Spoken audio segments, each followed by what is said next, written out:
ओम श्री सद्गुरु परमात्मने नमः।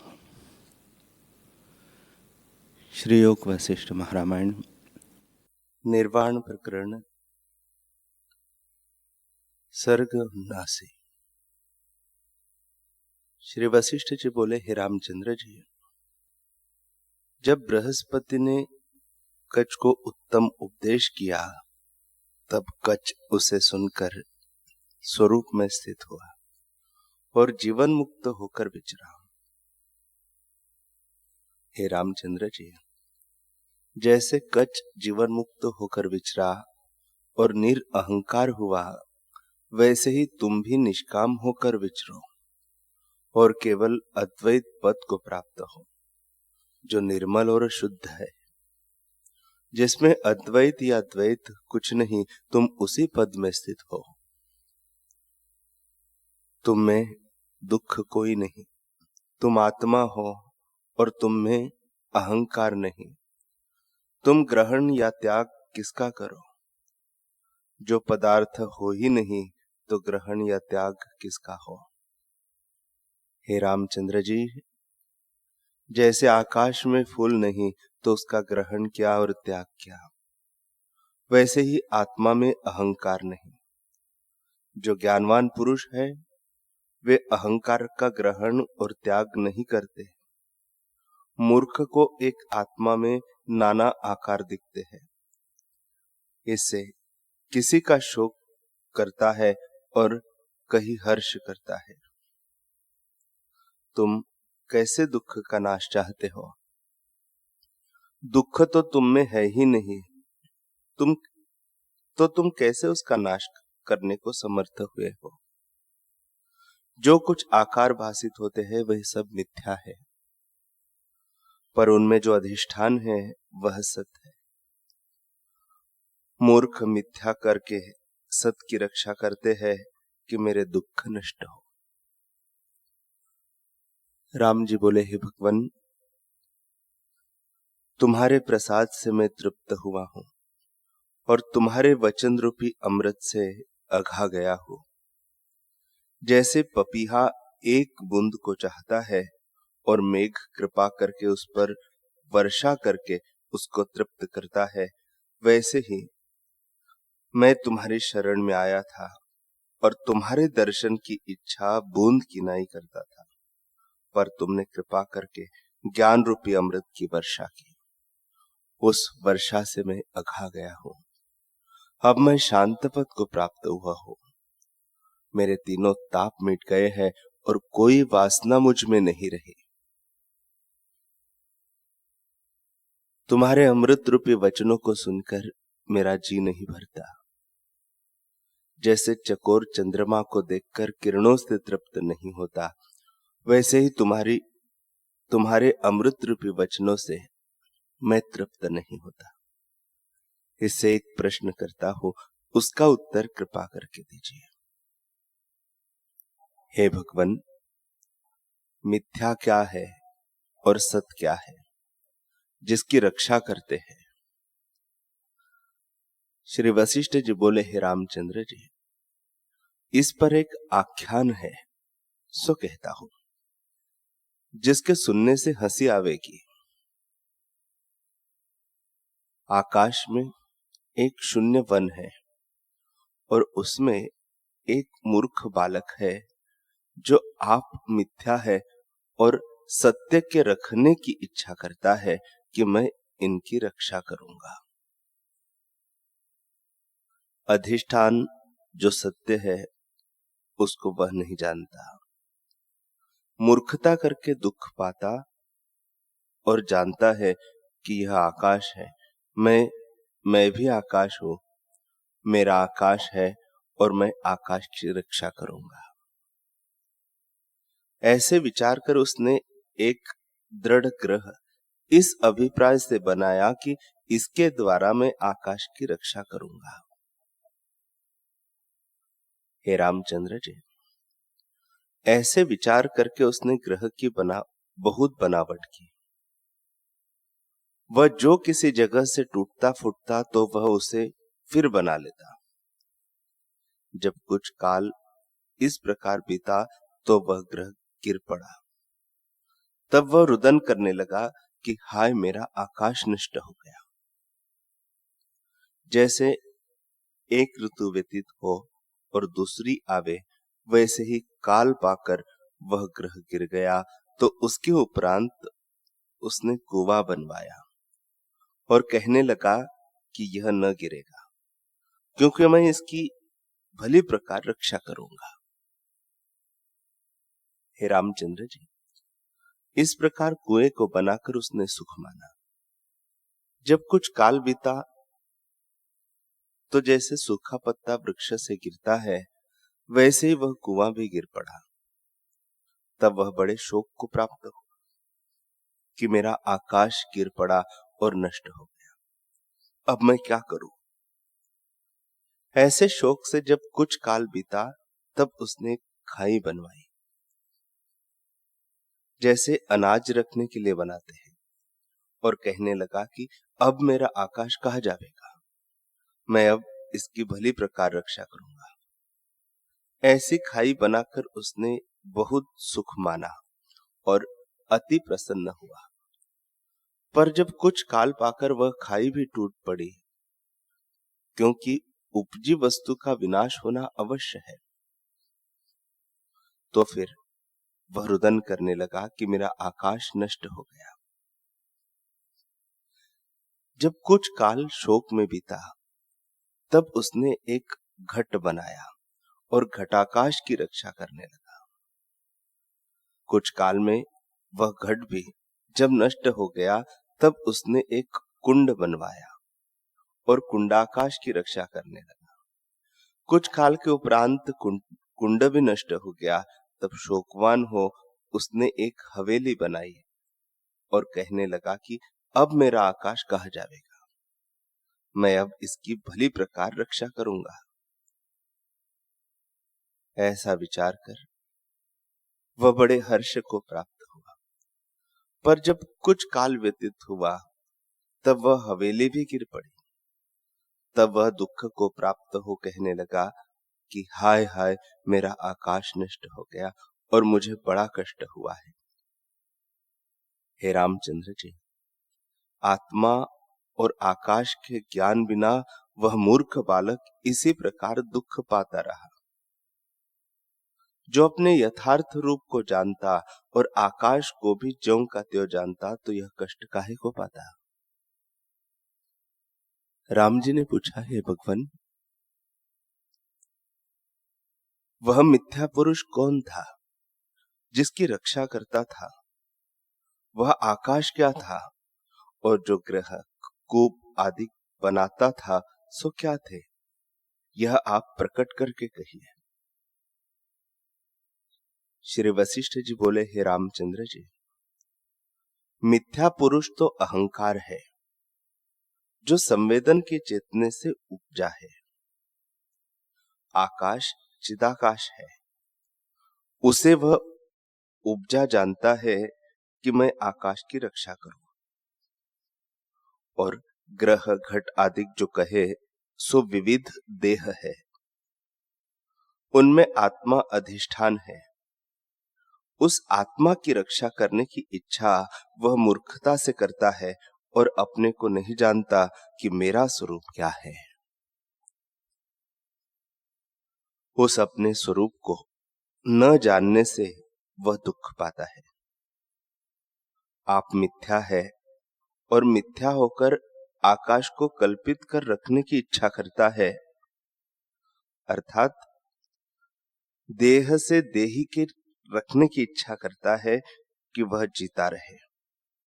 पर देह तो काल से उपजा है, फिर देह के नष्ट होने से शोकवान होता है और अपने वास्तव स्वरूप को नहीं जानता, जिसका नाश कदापि नहीं होता।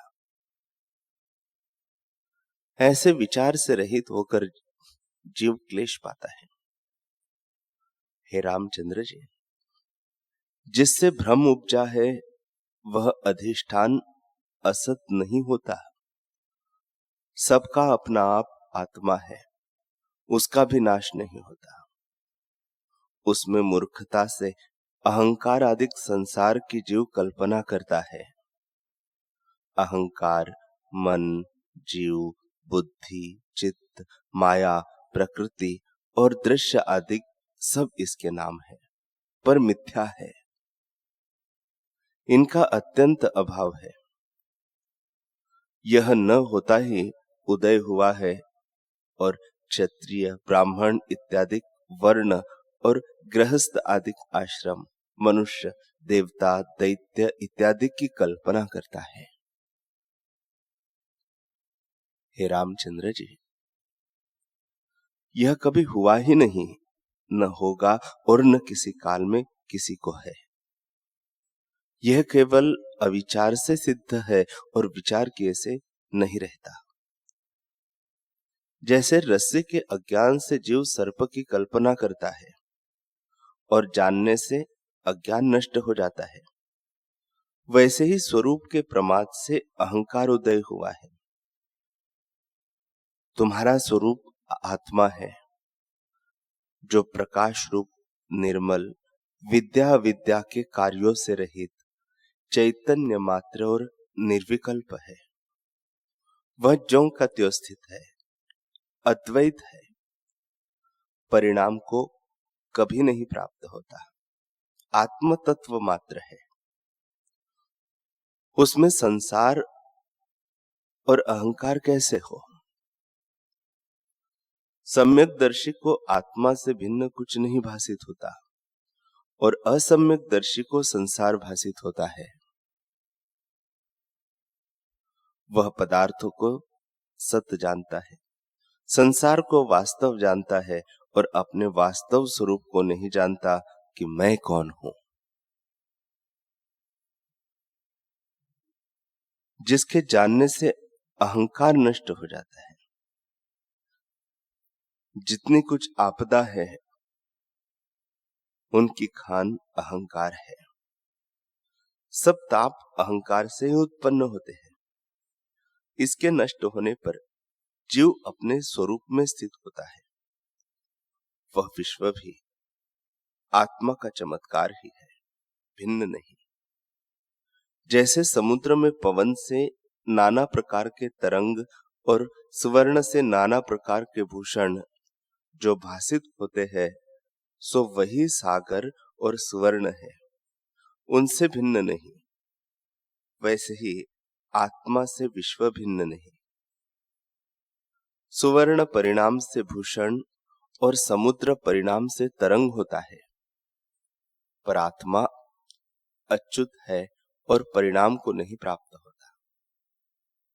इससे वह समुद्र और सुवर्ण से भी विलक्षण है। आत्मा में संवेदन से चमत्कार मात्र विश्व भी आत्म स्वरूप है। वह न कभी जन्मता है, न मृत्यु को प्राप्त होता है, न किसी काल में और न किसी के हाथ से वह मरता है, ज्यों का त्यों ही स्थित है। जन्म मृत्यु तो तब हो जब दूसरा हो। आत्मा तो अद्वैत है। जिसको एक नहीं कह सकते तो दूसरा कहां से हो। इससे प्रत्येक आत्मा अपना अनुभव रूप है, उसमें स्थित हो। जिसमें सब दुख और ताप नष्ट हो जावे, वह आत्मा शुद्ध और निराकार है। हे रामचंद्र जी, जो निराकार और शुद्ध है, उससे किससे ग्रहण कीजिए, कैसे रक्षा करिए और किसकी सामर्थ्यता है कि उसकी रक्षा करें। जैसे घट के नष्ट होने पर घटाकाश नहीं नष्ट होता, वैसे ही देह के नष्ट होने पर देही आत्मा का नाश नहीं होता।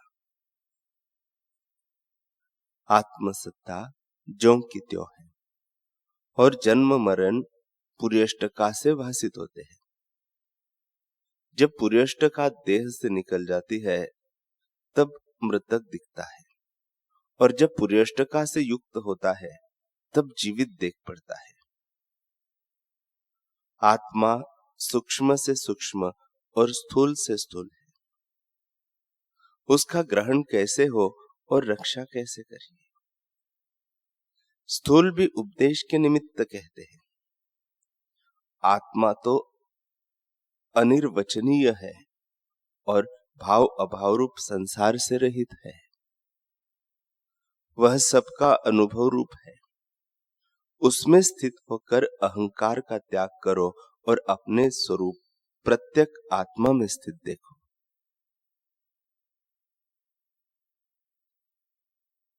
श्री वशिष्ठ जी बोले, हे रामचंद्र जी, यह संसार आत्म रूप है। जैसे इसकी उत्पत्ति हुई है वह तुम सुनो। निर्विकल्प शुद्ध आत्मा में चेतन लक्षण मन रूप से स्थित हुआ है और आगे उसने जगत की कल्पना की है। जैसे समुद्र में तरंग, सुवर्ण में भूषण, रस्सी में सर्प और सूर्य की किरणों में जल का आभास होता है, वैसे ही आत्मा का विवर्त मन है, पर वह आत्मा से भिन्न नहीं है। जैसे जिसको तरंग का ज्ञान है उसको समुद्र बुद्धि नहीं होती। वह तरंग को ही जानता है, वह तरंग को और जानता है।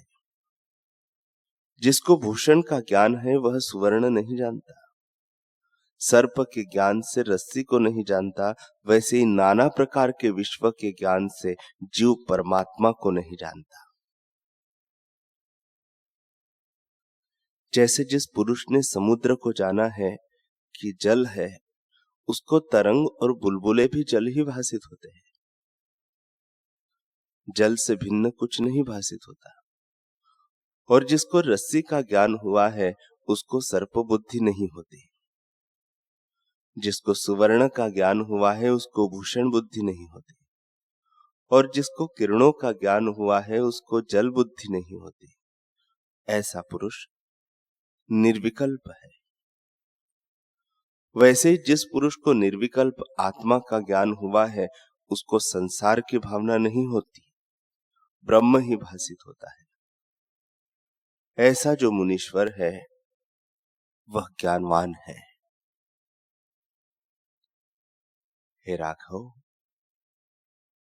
मन भी आत्मा से भिन्न नहीं। आदि में परमात्मा से अहम त्वम अधिक मन प्रकट हुआ।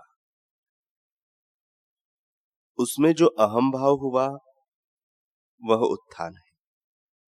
बहिर्मुख होने से जीव को अपने निर्विकल्प चिन्मात्र आत्म स्वरूप का प्रमाद हुआ है और उस प्रमाद से आगे विश्व हुआ है। वास्तव में मन भी कभी उदय नहीं हुआ। आत्म स्वरूप होने के कारण उदय हुए की तरह भासित होता है। हे रामचंद्र जी, मन और संसार सत भी नहीं और असत भी नहीं। जो दूसरी वस्तु हो तो सत अथवा असत कहिए, पर आत्मा तो अद्वैत ज्यों का त्यों स्थित है और उसका विवर्त मन होकर स्फुरित हुआ है। वही मन कीट है, वही ब्रह्मा है। फिर ब्रह्मा ने मनोराज्य से स्थावर जंगम सृष्टि रची है। वह सृष्टि न सत्य है और न असत्य है। हे रामचंद्र जी, सब प्रपंच मन से रचा है और उसी ने नाना प्रकार के विचार भी रखे हैं। मन, बुद्धि, चित्त, अहंकार, जीव आदि सब मन ही के नाम है। जब मन नष्ट हो जावे तब न संसार है और न कोई विकार है। यदि मन दृश्य से मिलकर कहे कि मैं संसार का अंत लूं तो कदाचित अंत न पावेगा, क्योंकि संसरण यानी जन्म मरण ही संसार है।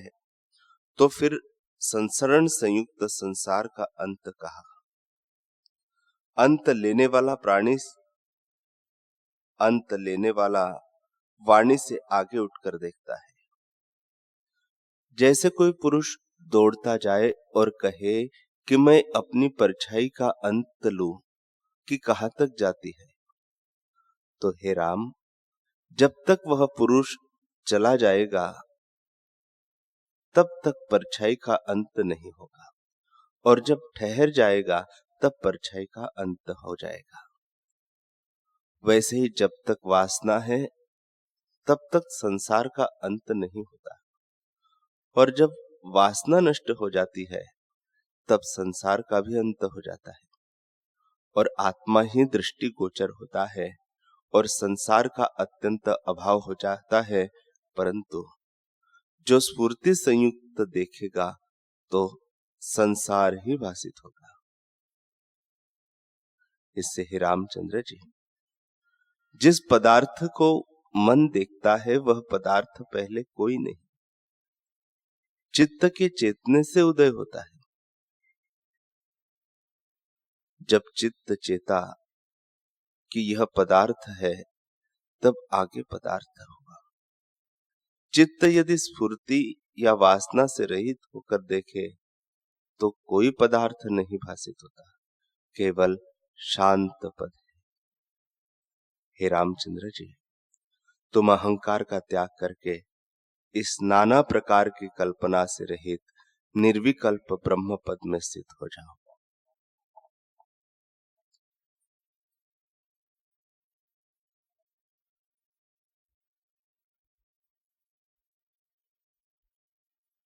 हरि ओम।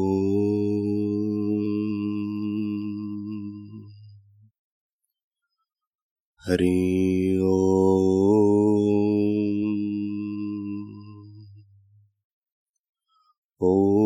सहना भवतु सहनौ भुनक्तु सह वीर्यं करवावहै तेजस्विनावधीतमस्तु मा विद्विषावहै। ओम शांति शांति शांति। श्री सद्गुरुदेव भगवान की जय।